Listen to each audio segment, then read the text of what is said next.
I'm Gina, and that's Sean. Some journeys don't begin with adventure, they begin with work. With tired hands, early mornings, and a dream we keep showing up for. Welcome to Sailing Olivia. Today we take you back to where the final leg of our Yellowstone journey began. We left Mammoth Hot Springs early that morning, driving into the fog of Hayden Valley. The world was quiet, almost hidden. Sean pulled over, hoping to catch a better view through the mist, never noticing what was walking just behind him. And when he turned around, there it was. Calm, powerful, completely unbothered.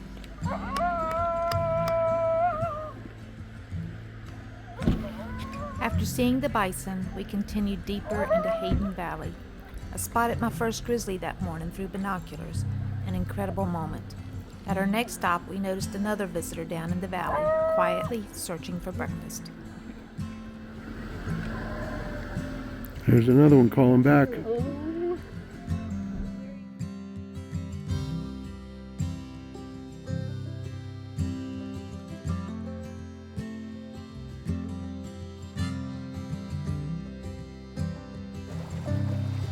After leaving the valley behind, we followed the river, and the landscape slowly began to change. Steam rose quietly along the banks, hinting at what was waiting just ahead.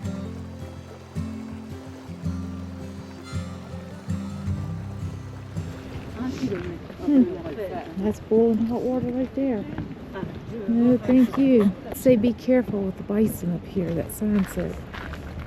Roots sizzled. That would explain why so many are falling. If this one is less steep, I hate to see the other side.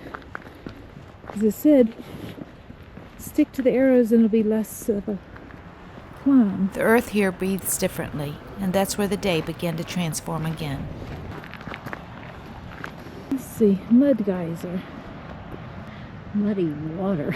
Yeah, spewing water 50 feet, muddy water 50 feet. But it no longer has erupted since 1927. You see it bubbling down there.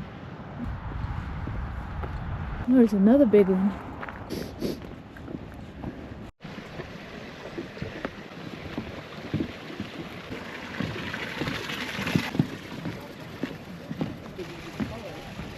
Big old bubbles over there. The climb up here was a little steep, and the walk a bit longer than we expected. But once we reached the top, seeing this, mud geysers and boiling cauldrons churning right beneath our feet made it worth every step.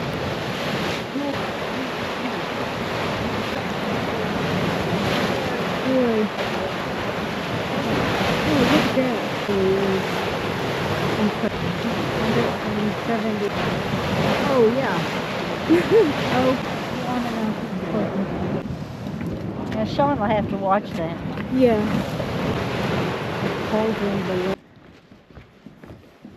Look at the center of it boiling. Sour Lake, it says. I can understand where it gets its name from. Yep. Impressive, Sour Lake. Mm-hmm. Well, we just read that back, I don't remember the date, but at many years ago, the ground got to 200 degrees and basically cooked the roots. So that's what happened. What a pretty view. Boy, we walked that far, Paula. We walked that whole distance in height. Hello. Hi. I mentioned the trees were cooked many years ago. In reality, it happened in 1978 during a 7-month earthquake swarm here at the mud volcano. The intense heat and steam caused the vegetation to die. Scientists have since studied the tree rings to learn about past geothermal activity long before people were writing it down. These geysers or hot springs or mud pop.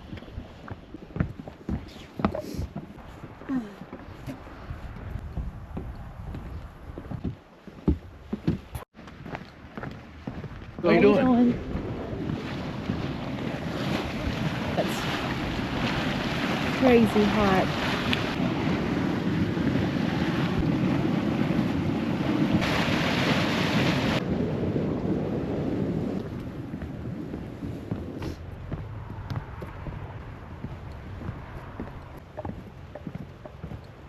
Dragon's Mouth Spring. Yeah, he is. volcano property. We made it. We did it. I was actually trying to refresh it. After leaving Cooking Hillside, we followed the Yellowstone River, stopping a few times just to take it in. Before long, the water opened up and we arrived at Yellowstone Lake. So pretty. I'll take that cabin right over there. Look at this. This is Yellowstone Lake. It's 7,750 feet above sea level.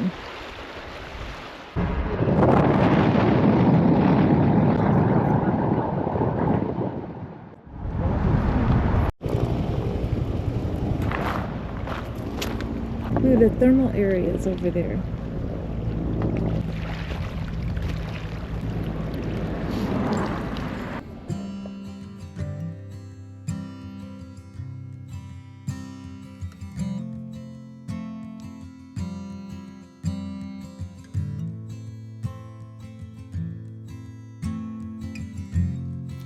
After taking in the beauty of Yellowstone Lake, we continued on and crossed the Continental Divide before making our way to where we'd stay for the last half of our visit, the Old Faithful Inn. Built in 1904, it's the largest log structure in the world, and stepping inside felt like walking into history.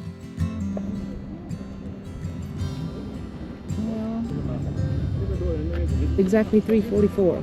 Let's see how accurate this thing can be. This is Old Faithful Geyser, probably the most famous in Yellowstone. It erupts about every 90 minutes, give or take, and can reach up to 180 feet high. It doesn't always come right on schedule, but it's regular enough to earn the name Old Faithful. And standing here watching it feels like witnessing time itself keep rhythm. Pretty cool. Look at that. There you go. Wow.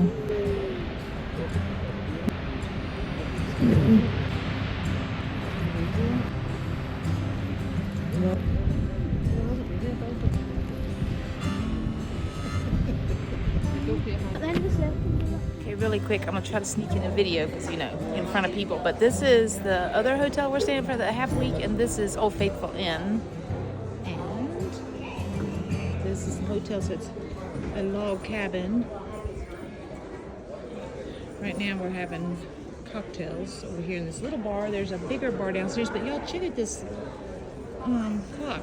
And then when it's really cold, which we think it's cold here, they light up the fireplaces down there. But yeah, it's pretty cool. And then we have Old Faithful, the geyser, which is, let me show you where that's at. We've already watched it go off.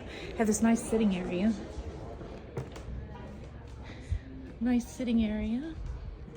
And then up there, let's see, my lighting is not doing, let's see if I can't get it to go dark. Anyway, there's the Old Faithful, the geyser, and it shoots way up in the air. We've already watched it, so anyway, we're getting drinks and coming outside.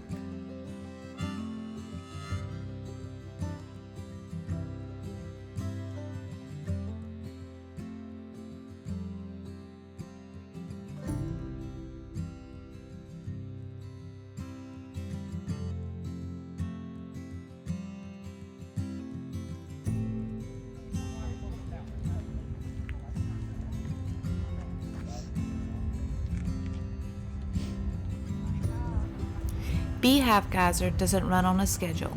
When it erupts, it surges more than 200 feet into the air for nearly 5 minutes straight. But it only does so when it's ready. Sometimes 10 hours, sometimes more than a day.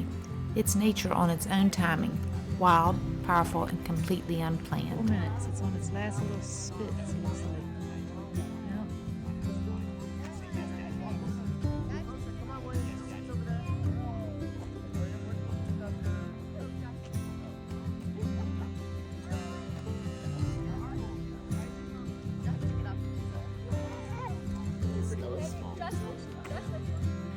Paul and I took an evening stroll to Geyser Hill right in front of the Old Faithful Inn. The light was fading, and honestly, it was a beautiful evening. I won't lie, it was a little uneasy walking through the wooded area with night coming on, knowing wolves and bears roam freely here. But we made it back safely, and we truly enjoyed that quiet walk together. After a good night's sleep, we headed north toward the North Back Basin, stopping along the way to take in more thermal areas, waterfalls, and follow the Firehole River. It was our last exploration day inside Yellowstone, and we wanted to take in every moment before heading back for the evening.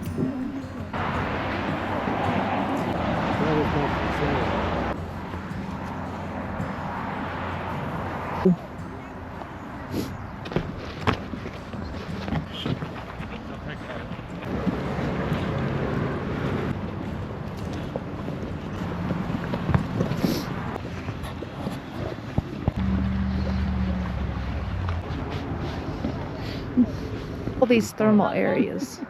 That would hurt. Just so many of them. They're wet. Man, I always wanted to.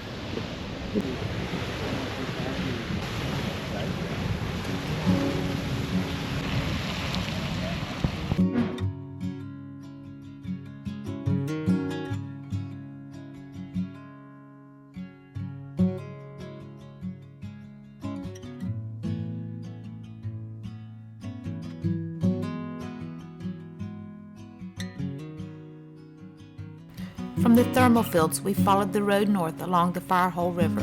Just ahead of us, a bison waded across the water, calm and steady, like it had nowhere in the world to be. We kept moving toward Gibbon Falls before making our way back for the night. Careful that edge.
Beautiful. Mm-hmm.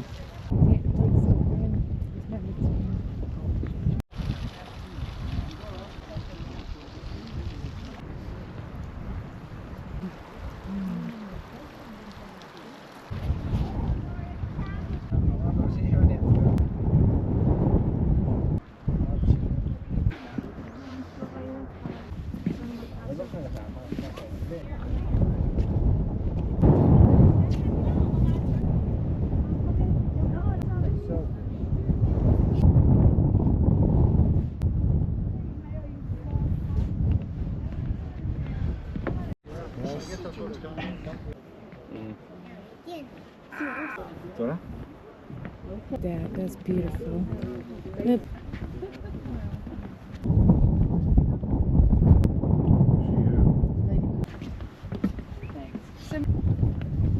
With the camera.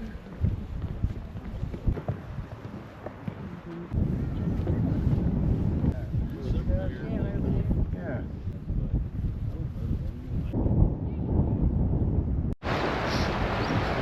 5,000 gallons or 4,000 gallons of water per minute coming out of the glacier, I should say. Not glacier. The geysers.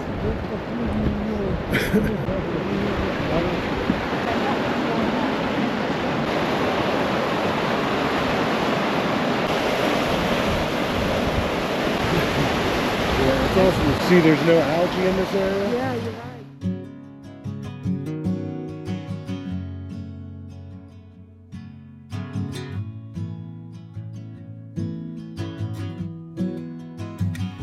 As evening settled in, we paused at Grand Prismatic Springs and watched the sun melt into the horizon while steam from Old Faithful passed beneath the moon. It felt like the park was saying goodnight. At first light the next morning, we set our course toward the Grand Tetons, our final full day in Yellowstone.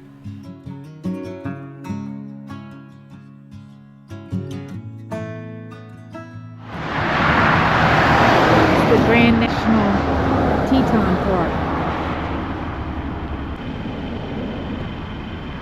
This is called the Jackson Lake. What a beauty.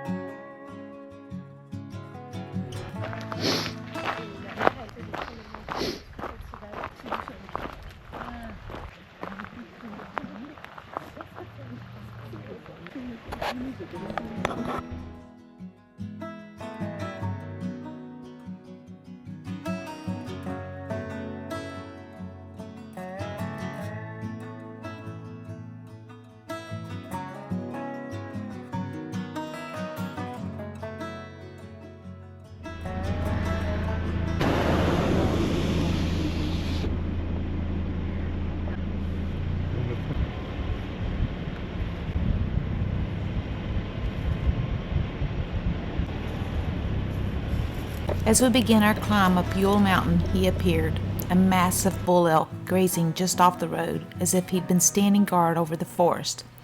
We slowed to a crawl, didn't speak, just watched. A quiet reminder that up here we're the visitors.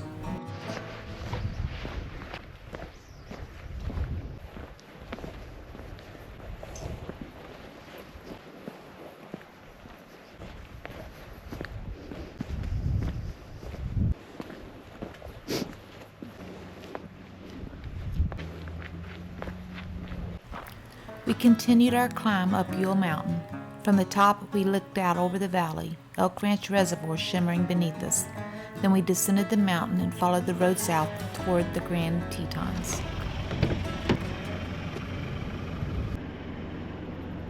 And that's the Tetons.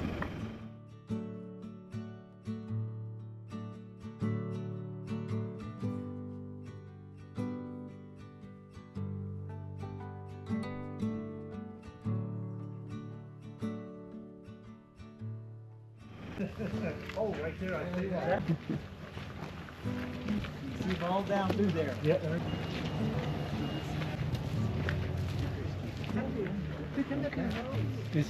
Let me go across.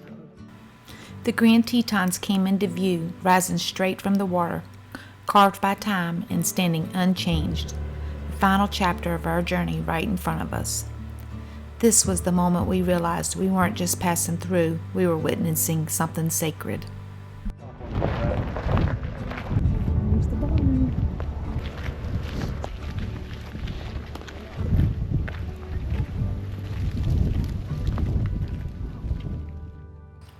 Mormon Row marked our final stop, a simple barn, a sweeping valley, and the Tetons standing guard behind it. We were exhausted but fulfilled. Every sunrise chased, every mile driven, nothing left unexplored. This place doesn't just stay with you, it settles in.